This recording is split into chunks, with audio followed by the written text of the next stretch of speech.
Kayla Bellamy, and I'm the bassoon professor at the University of Northern Iowa.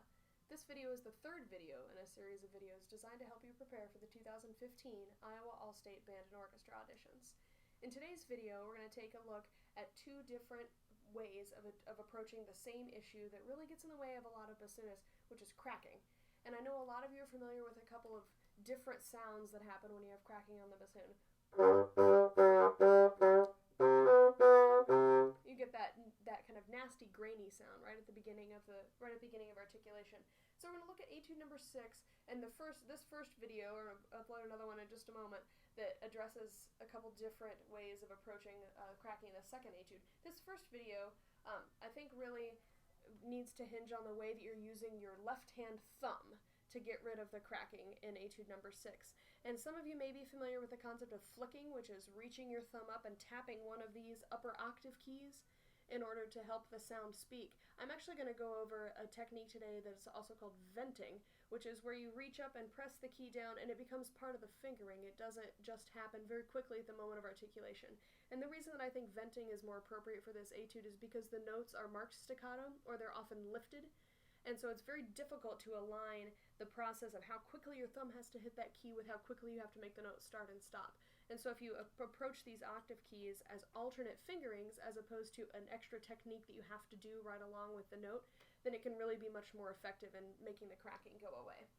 So let's just take a look at the very first line, and if you're unfamiliar with the concepts of flicking and venting, the places that we use those are on the notes right above bass clef staff, starting with right above the half-hole notes, so A natural on the very top line, up to really D. You can flick D if you have a D key, but we pretty much just flick A natural, B flat right above that, B natural, and C natural. And that's because the fingerings are exactly the same an octave below, except for what your thumb is doing with the whisper key or with the vent key.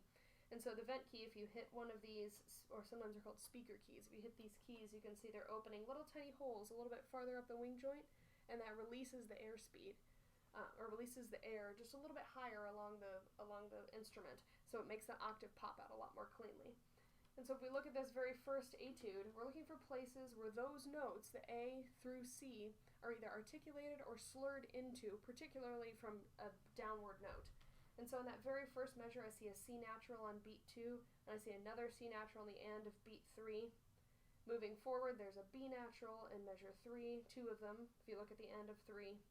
And then the biggest measure, if you count with me, measure 1, 2, 3, 4, 5, 6, where we have all of those articulated pitches into the downbeat of measure 7.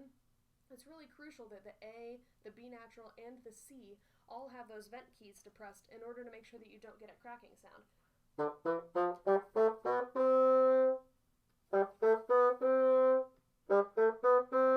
You can really clear up the front of that sound and make it sound much more in tune with the venting. So I'm actually going to come around backwards here so you can see what my thumb is doing during this etude. And I'm actually just going to isolate that measure number 6, and show you what I'm doing with my thumb. If you'll notice, with traditional flicking, it would look like this, with a small thumb motion at the beginning of the A, the B, and the C. You see how hard it is to really align that? I missed it on the A. The B, even if you hit right at the right time, sometimes just that motion, extra thumb motion, really gets in the way. If you vent, so you notice I'm going to use the C key for all three of those notes. You can use the C key on the A, even though it's not typical. I'm just going to push the C key down at the beginning of the A and hold it down until I'm done with the C on the downbeat of the next measure, and that'll clear up all of those articulations. You may notice that my thumb lifts a little bit early from the G, and that's okay because the G is already sounding. So the whisper key is actually optional on that half-hole G natural.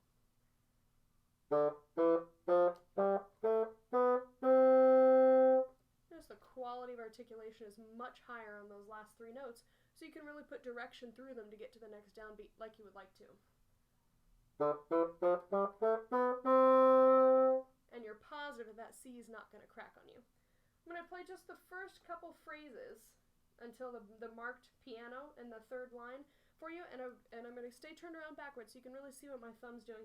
You'll notice that every time, as I'd mentioned before, every time there's a downbeat where you have to articulate something that's A, B, B flat, which there aren't any in this etude, or C, then my thumb will push down and stay down for the duration of the note on this speaker key or on this vent key, as opposed to kind of the flying thumbs approach of a much more active flicking. So here's the first two phrases of etude number 6.